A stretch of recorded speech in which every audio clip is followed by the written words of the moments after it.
ఈ వాక్యాన్ని వీక్షిస్తున్న సహోదరి సహోదరులందరికీ క్రీస్తు పేరట వందనములు.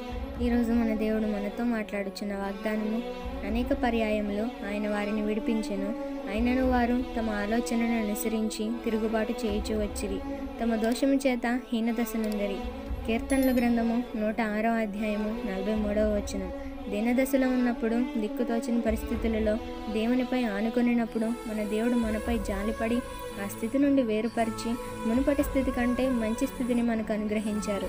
అంతటి గొప్ప స్థితిని దేవుడు మనకు అనుగ్రహిస్తే మనం మాత్రం ఉన్నత స్థితి సరిపోదు అన్నట్లుగా ఇంకా ఉన్నత స్థితికి ఎదగాలని సొంత ఆలోచనలు చొప్పున నడుచుకొని దేవునికి దూరం అయిపోతాం.